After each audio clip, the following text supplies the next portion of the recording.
Welcome to JD Clips. Please enjoy the short versions of our famous videos and keep learning.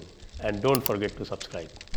तो स्वागत है आपका नमस्कार। विक्रम संपत जी, और जिसके बारे में हम बात करने जा रहे हैं वो जरा आप लोग थोड़ा अपनी सांस रोक के रखिएगा। मैं दिखाने जा रहा हूं आपको, और मैं उसको ऐसे दिखाने जा रहा हूं।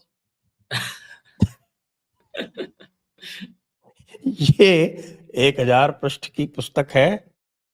इसका नाम है टीपू सुल्तान, दी सागा ऑफ माइसोर्स इंटररेग्नम 1760 1799।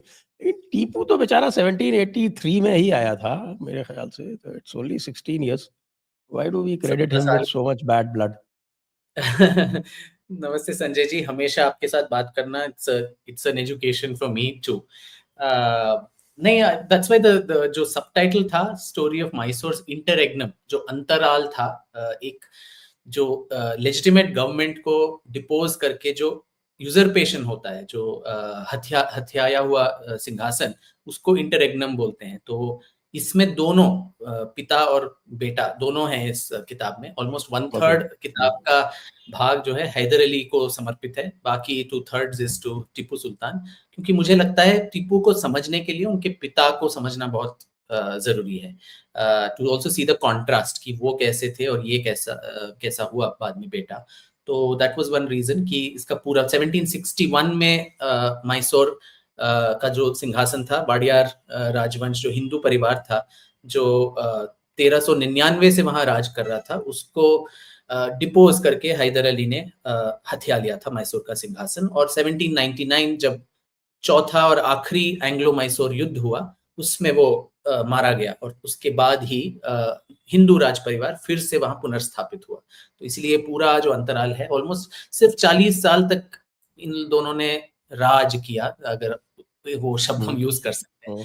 पर उसमें इतनी सारी कंट्रोवर्सीज हैं, इतने सारे भिन्न अभिप्राय हैं, और it's also very defining moment in Indian history, क्योंकि उसके बाद से ही ब्रिटिश हुकूमत देश में और ज्यादा पुख्ता होता गया। तो आई थिंक इसीलिए इस पूरे कालखंड को मैंने सोचा कि गो इन डिटेल, जस्ट 40 years और उसमें 900 पन्ने। 900, बल्कि आपके ये बिब्लियोग्राफी एंड नोट्स मिला के तो लगभग 1100 पृष्ठ की ये पुस्तक है। तो ये किसी के भी लिए जैसा मैंने आपसे कहा था before we came online, it is quite intimidating. तो आई ये होप जो है जो रीडेबिलिटी है वो it will overpower the intimidation. वो है चैप्टर बाय चैप्टर, कोई जरूरी नहीं है कि एक सिटिंग में पढ़ी जाए। चैप्टर बाय चैप्टर आराम से पढ़ी जा सकती है, और it will definitely serve as a very good reference book. सबसे बड़ी बात ये है, क्योंकि टीपू के बारे में बहुत कुछ बातें हैं। सभी लोग जो इंटरेस्टेड हैं टीपू में, उन्होंने कहीं ना कहीं कुछ ना कुछ पढ़ा है। मैंने भी काफी पढ़ा है। आई लाइक संदीप बालाकृष्ण की किताब थी ना, दी औरंगजेब ऑफ द साउथ, इस तरह से, दैट वाज प्रीटी गुड, लेकिन वो छोटी थी। तो ये आपने इसको पूरा सब कुछ एक जगह पे ला दिया है, so that is very good. तो मैं शुरू करूंगा।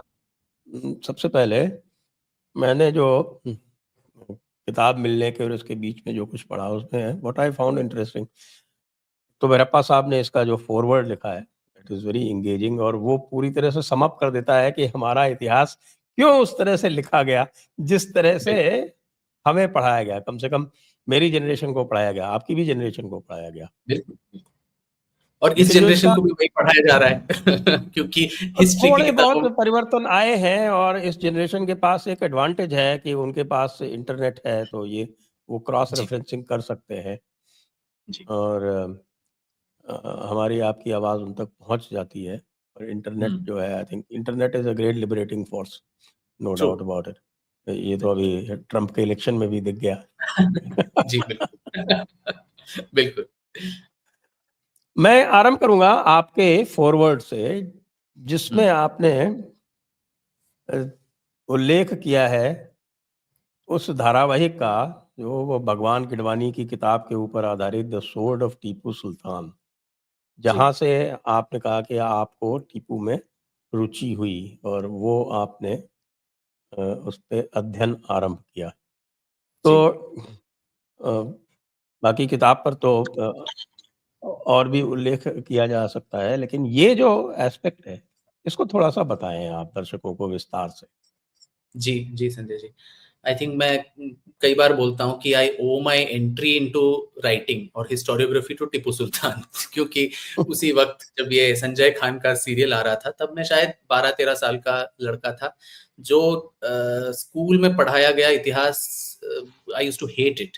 ज़्यादा से ज़्यादा जो पनिशमेंट्स मुझे स्कूल में मिले, वो इतिहास के क्लास में मिले कि बाहर नील डाउन हो जाओ, क्योंकि किसके बाद कौन आया, कौन-सी ईस्वी में कौन-सा युद्ध लड़ा गया, ये मुझे कभी याद नहीं रहता था।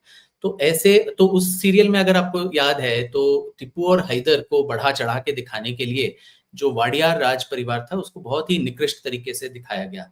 जो महाराजा थे इम्मड़ी कृष्णराज वाडियार, तो उनको एक मोटे व्यक्ति जो नर्तकी के साथ नृत्य कर रहे हैं, बहुत ही एफेमिनेट काइंड ऑफ पर्सन, ऐसा दिखाया गया। और जो मैसूर की बहुत ब्रेव और सगैशियस लेकिन यही हाँ? फ़िल्म वाले जो हैं, वो वाजिद अली शाह को यही काम करने पे बड़ा ग्लोरीफाई करते हैं। बिल्कुल, बिल्कुल। और उनकी जो पत्नी थी महारानी लक्ष्मी अम्मण्णी, जो she was one of the very, very courageous and brave ranis of Mysore. तो उनको भी ऑलमोस्ट लाइक अ वैम्प, जो एकता कपूर सीरियल्स में आती हैं, वैसे उनको दिखाया गया। तो उसको लेके कर्नाटक में काफ़ी बवाल हुआ उस वक़्त, क्योंकि आज भी आफ्टर 75-80 इयर्स रजवाड़ा जाने के बाद भी लोग जो सदर्न कर्नाटका, जो मैसूर स्टेट हुआ करता था, उसमें जो वाडियार राज परिवार है, उसको लेके बहुत ही आदर है, क्योंकि जो भी मॉडर्न कर्नाटका का जो नींव रखे गए थे, वो वाडियार राजवंश, पर्टिकुलरली टुवर्ड्स द एंड, जो नालबड़ी कृष्णराज वाडियार और उनके सारे जो दीवान्स थे, सर एम विश्वेश्वरैया, मिर्जा इस्माइल वगैरह और जय चामराज वाडियार, इनके प्रति बहुत ही लोगों का आदर और सत्कार है। तो अपने राज परिवार को इस तरह से दिखाया गया, इसको लेके यहाँ बहुत आक्रोश हुआ। और साथ ही केरल में भी, केरल और बॉम्बे मलयाली समाजम, उन सारे लोगों ने भी और तब सीताराम गोयल जी भी थे, तो उन्होंने भी इसमें बढ़ चढ़ के हिस्सा लिया था कि तब के जो I&B minister, I think P Upendra या कोई थे, तो उनको भी काफ़ी चिट्ठी लिखी गई थी कि मलयाली समाज इससे बहुत आहत है, क्योंकि इनको इतना वो धर्मनिरपेक्ष, वो अपने कोर्ट में उपनिषद पढ़ रहे हैं, योगासन कर रहे हैं, प्राणायाम कर रहे हैं, ऐसे सब दिखाया गया। तो ये सब बिल्कुल गलत है, ऐसा करके उनका भी प्रोटेस्ट था। और उसी दौरान अगर आपको याद होगा, तो स्टूडियो में भी आग लग गई थी और संजय खान का जो चेहरा जल गया था, उसको कुछ सर्जरी वर्जरी करके फिर से रोल वैसे तो करना था। उसकी टीपू सुल्तान की सोड़ के साथ में काफ़ी विजय अपशकुन जो मल्ल्या है वो मल्ल्या को भी वो लगा। माल्या को भी, या जो वो लेके गया था उसको, जो ब्रिटिश ऑफिसर, उसको भी, जो भी हाँ, उसको हाँ। पोजेस करता है उसको, it hmm. Brings bad luck. तो इसीलिए मलिया का परिवार ने शायद उसको वापस कर दिया कि हम नहीं रखना चाहते इसको। तो तो उसको लेके यहाँ पे जो कन्नड़ा मीडिया है, उसमें काफ़ी लिखा गया कि ये तो वाडियार जी का श्राप है कि आपने उनको ऐसे दिखाया, तो इसीलिए स्टूडियो में आग लग गई वगैरह। तो एक 12-13 साल का लड़का ये सारी चीज़ें देख रहा था, और पता नहीं मेरे अंदर क्या हुआ कि मुझे सत्य का खोज करना था, कि मैं उस पर्टिकुलर राजा और रानी के बारे में मुझे जानने की बहुत जिज्ञासा हुई। और हमारे परिवार और मैसूर का कोई कनेक्शन भी नहीं है, मैं तो आधा हाफ तमिलियन हाफ महाराष्ट्रियन हूँ। रहते बैंगलोर में हैं, बट तो हर वेकेशन में मैसूर जाना, और एक 7th स्टैंडर्ड 8th स्टैंडर्ड का स्टूडेंट तब, तो राज परिवार के लोगों से मिलना, वहाँ के हिस्टोरियंस और आर्काइविस्ट और लाइब्रेरियंस, और सारी सामग्री जो है सिर्फ इकट्ठा करना, इसको एक किताब लिखना है, इतिहासकार बनना है, ऐसे कोई मेरे विचार नहीं थे उस वक्त में। सिर्फ सच सच को जानना है। It was a self funded, self motivated, self initiated project, जिसमें मेरे बेचारे माता पिता ने भी बहुत भरपूर सहयोग दिया। मेरी नानी भी बहुत सारी, कन्नड़ा मुझे उस वक्त पढ़ना नहीं आता था, तो उन्होंने काफी मदद की पढ़ने में। तो ऐसे पहले सिर्फ वो एक राजा और रानी के जीवनी तक सीमित था। फिर मैंने देखा कि पूरा वो one of the longest reigning royal houses of India, Wadiyars, 600 साल तक उन्होंने राज किया, 1399 से लेके स्वतंत्रता तक। और उनको लेके मॉडर्न टाइम्स पे एक भी किताब नहीं है जो ये पूरे राजवंश का इतिहास, समग्र इतिहास, जो पॉलिटिकल हो, इकोनॉमिक, कल्चरल, सोशल हिस्ट्री, उसको एक समग्र हिसाब से प्रस्तुत करे। तो इसी तरह ऑलमोस्ट बाय सेरेंडिपिटी, अकस्मात वो पहली हुँ। मेरी किताब आई, स्प्लेंडर्स ऑफ रॉयल मैसूर, 2008 में। और तब मैं कॉर्पोरेट सेक्टर में था, काम कर रहा था, तो मैं सोचा एक किताब लिखूंगा, उसके बाद फिर से जाके प्रॉफिट एंड लॉस कोई अमेरिकन कंपनी का कैलकुलेट करने में मैं जुड़ जाऊंगा, पर नियति को कुछ और ही मंजूर था। तो इसलिए उस किताब में एक छोटा सा सेक्शन था जो इंटररेग्नम, जो ये अंतराल था 40 साल का हैदर और टीपू का, उसके बारे में था। पर तभी से मेरे मन में बहुत जिज्ञासा थी कि ये जो कालखंड है बहुत ही इंपॉर्टेंट है, जो for the reasons I listed earlier. तो वो मेरे मन में तब से चल रहा था कि इसको जूम इन करना है, इसमें और शोध करना है और एक और समग्र किताब लिखना है। तो इतना बड़ा वो गज प्रसव हो जाएगा मुझे पता नहीं था।